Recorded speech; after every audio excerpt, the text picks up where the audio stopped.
Welcome. I'm Richard Burton from the Richard Burton Art Centre. I'm a watercolour artist. I do a lot of plein air painting, and we're going to do some plein air painting today. We're specialising in being outdoors, and there's no greater place to be outdoors than today. We've got a special show today. Today we're going to be celebrating the Race the Waves, which is a competition. Well, not a competition. It's a celebration of cars and vintage cars driving and parading on Bridlington Beach. And Bridlington Beach is a wonderful location. It's on the East Yorkshire coast. There is miles and miles of wonderful soft sand, and it's a great place to come and visit, come to the family and enjoy the sun. And today there's going to be quite a spectacle to see. We're here early. Obviously, they're just setting up, and there'll be a lot to see. And what we're going to try and do is trying to capture the feeling of the beach, the feeling of Bridlington in the distance, with the activity of all the cars in the foreground. So we're going to do a bit of a hybrid. We're going to do some plein air painting, and then we're going to go out back to the studio, take some reference photographs, put a painting together, and then we'll come back out and have another look. Okay, so let's get down to the painting. Okay, so now we can sort of see a bit of the start of the Race of the Waves, where you've got the vintage vehicles racing nearer to the sea, and you can see them racing, splashing the surf as they go and glistening on the sun and all the effect of the light on there. And then near to us, we have the parade of other vehicles that will drive past the crowds and show their vehicles and show them off to themselves. What I'm looking really for is I'm looking at the light. I'm looking at the light on the sand. You can see that range of colours in the sand that I really want to capture. The way the light hits the beach and hits the wet sand and sort of reflects a range of different tones and colours. That's all important stuff and really gives me a feel for the place. So we're trying to capture that atmosphere. Also, I'm looking at the town, and you can see the sort of the sun hitting some of the lighter buildings and reflecting back and giving me a feel of the light. So now we'll come on to the drawing side, and so really I'm wanting to just set the scene. Obviously we've got quite a big sky, and I've got the horizon line with that view of Bridlington in the distance, and that backdrop of Bridlington Harbour and Bridlington itself. And then a lot of the rest is going to be just trying to capture the feeling of the different colours and the different moods of the beach. I think for composition wise, I'm going to include the motorbikes in the distance, and then I'm going to get some of the period vehicles in the foreground, and we'll have a good look and see what we come up with as regards those as the morning progresses.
So now we're sort of settled with the drawing. I'm happy with the background, I'm happy with the motorbikes coming across, but the foreground, I'm not sure yet as to what actually I'm going to put as the main vehicles in the foreground. We'll wait a bit and we'll see what actually passes, and we'll take a quick photograph of those, and we'll use the photograph and determine that back in the studio. Now we'll start with the first washes of the painting, and we're going to start with the sky.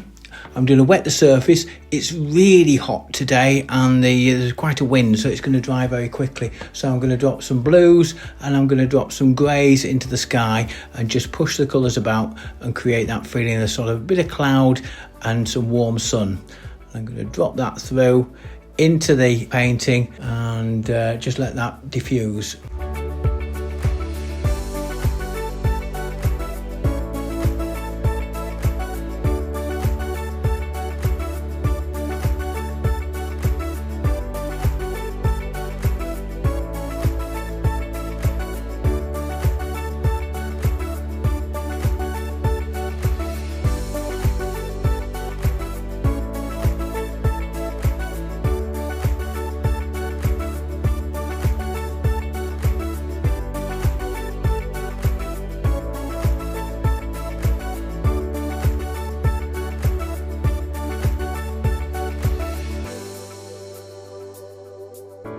Okay, after the sky, I'm now going to work on the headland and I'm going to deal with the town. I'm going to drop some light greys and those sort of warmish sort of greys with a bit of yellow ochre as well as ultramarine blue and probably light red in the mix. And I want to try and capture that feeling of distant headland with a green. That's going to be probably a bit of cobalt turquoise and a little bit of cobalt blue and a bit of yellow ochre just to give that feeling of distance. And then I'm going to drop a little bit of dark in there into the town itself to try and build up the tonal range so that I've got the shades and I'm also able to capture the highlights on the town. So just keep it simple, but nonetheless it's important to get that sort of range of colours in place.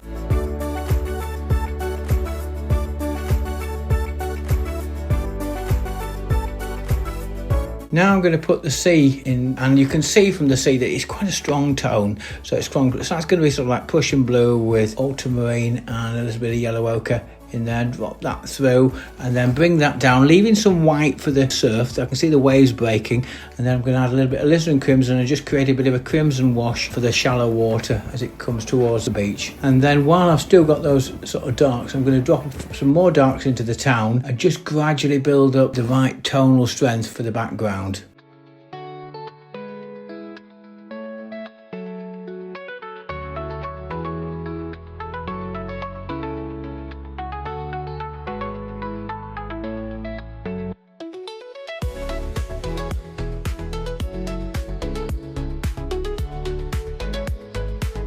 Now I'm going to bring the beach into play. A simple wash of trying to get the tones correct. Now you also notice that there's nothing in the foreground. I'm not too worried about that because I'm going to paint those on afterwards. I'm going to use some strong colours and we'll explain that later. So I can put those on in the studio. But basically the sand, I'm going to just put a background wash that hopefully has that tonal range. And it's going to be sort of utilising something like alizarin crimson, yellow ochre, and a touch of sort of raw sienna in the mix just to try and capture that beach colour, and hopefully we'll get that tonal range. And then it's a case of popping back to the studio. Okay, so we're back in the studio. I've got the background colours in place. I'm quite contented with the sort of sky and the clouds. I've got the distance for the cliffs. I've put some initial washes on the buildings and the town and the harbour. I've then cascaded that through to the beach with that sort of initial washes on the beach. I've now drawn in main vehicles just to sort of give me a feel. I've got a photograph of those. They were sort of ones that caught our eye as we were coming past. Ones with a couple of flags, because the Ford Chevrolet with a couple of flags, and obviously a vintage vehicle here from the sort of 1930s that will do for the foreground. And then I've also got the motorcyclists speeding in the background, and I'm going to use these as a couple of models for the motorbikes going through the surf and going through the in the distance. So now we'll get down to the painting. The next stage is to work on the highlights and protect the distance and ensure that we get the darks in there, but protect the highlights so that we can capture the feeling of Bridlington and the harbour and the headland.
Okay, so now we're sort of working our way through the painting, and we're now coming into that middle distance area where you've got the sort of crowd along by the, what I think is a sort of a control point, and I want to try and get an impression of those by just dropping some darks and dropping some shapes in there. And I'm also going to sort of give a bit more definition to the waves that are just cascading through in the distance.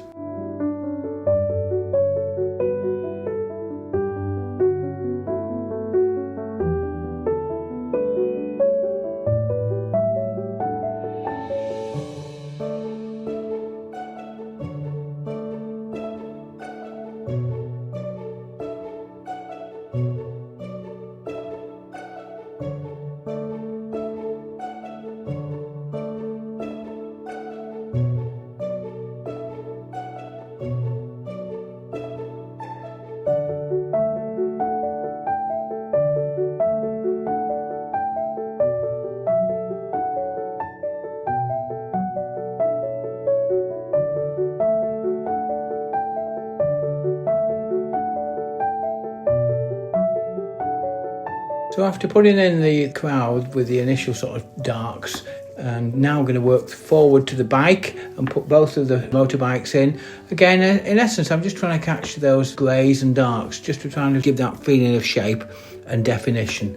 And the greys and darks, I'm going to use sort of cobalt blue, light red, and probably a bit ultramarine and burnt umber, just to vary the darks.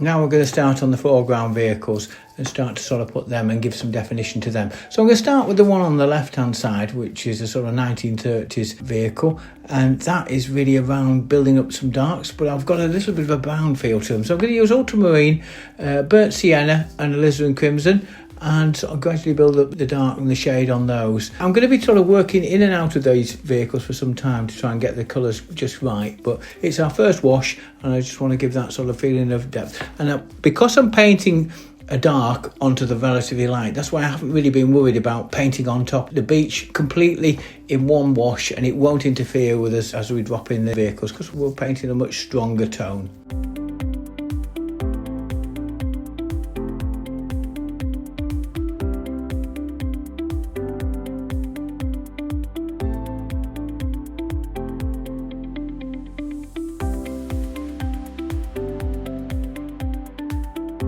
So now moving on, we're going to deal with the Cadillac in the foreground. Now this is different. This is for the purist watercolourist among us who are probably shocked in horror about this, but I'm going to use a white gouache and a little bit of Chinese white as basically they're going to be the underwashes that will make the vehicle stand away from the beach, and it will just give me that strength of tone and colour so that we can nicely put these in. And I'm going to start with the highlight areas and put the light areas, and then we're going to gradually build in some darks and shade using an element of milky wash. It's going to have some of the white but also going to dance in some of the greys that I've got in place, which again will be ultramarine, burnt umber sort of colours really, and build those up gradually. But instantly, as soon as I've got it in, you'll see how the vehicle stands away from the beach and provides that sort of punch to the painting and be able to sort of give that strength.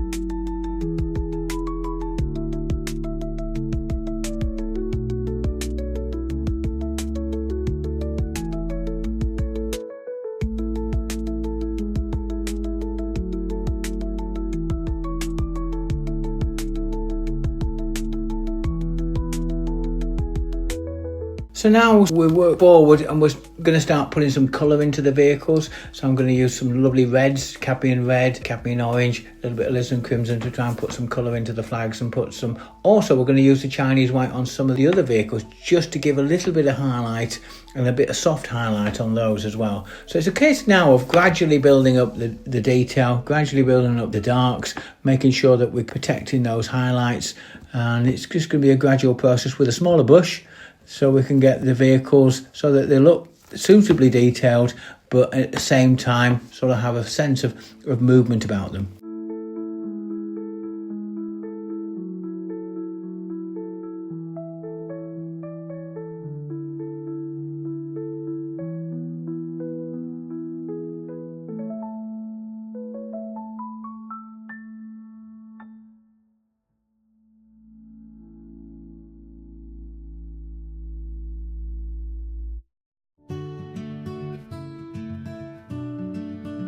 Obviously we're working through all the details. I'm dancing the bush about from between the cars, between the mics in the distance, and obviously I'm going to start now working to try and put these figures in. I'm going to carefully sort of work from light to dark, so I'm going to just drop in the darks appropriately. One of them's got sunglasses, the other one hasn't, but I just want to try and give that feeling of a facial characteristic without actually doing too much, so it just gives that little bit of softness about them.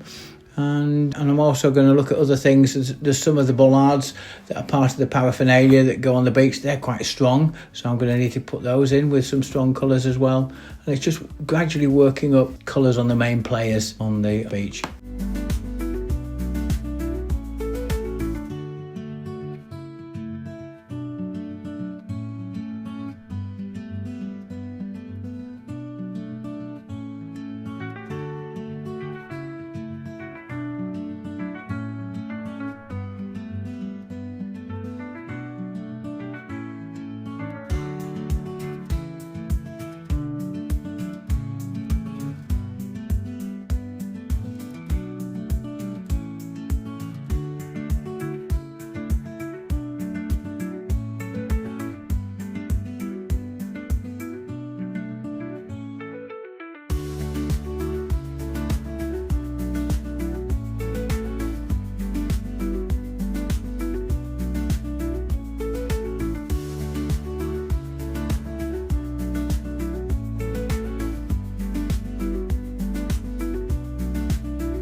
Now the important thing is how to sort of anchor these vehicles on the beach and bring the right tonal range of colours into the sand, so you get that second wash that will work with the underwash to give that sort of feeling of depth to the sand, and that feeling of sort of range of colours that come with the sand. So what I've done first is sort of wet the surface of the paper, so I've re-wet it all, and then I'm going to gradually drop in a range of colours, and I've got sort of purple sand in the distance, and then I'm bringing in more of an ochre, sort of raw umber, burnt umber sort of colour into the middle distance, and then into the foreground I'm sort of mixing a few greys with a bit of purple and sort of the raw umber, and just dropping those into the sand so that they just sort of give that feeling of diffusion but sort of hold the shape, so you've got that little bit of soft sand in the foreground.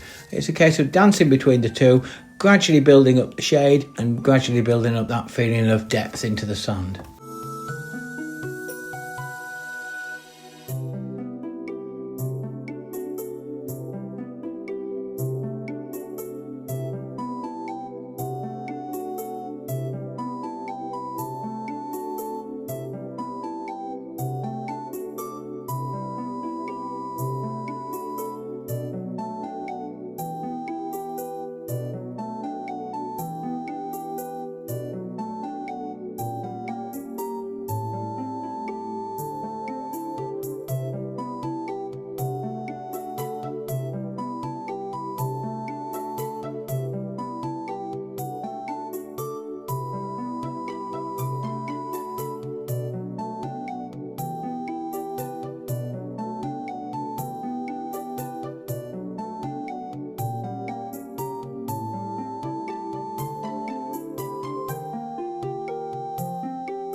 Now it's a case of dropping some final details and adding some extra shadow here and there, and then hopefully we're about there and we've got it done.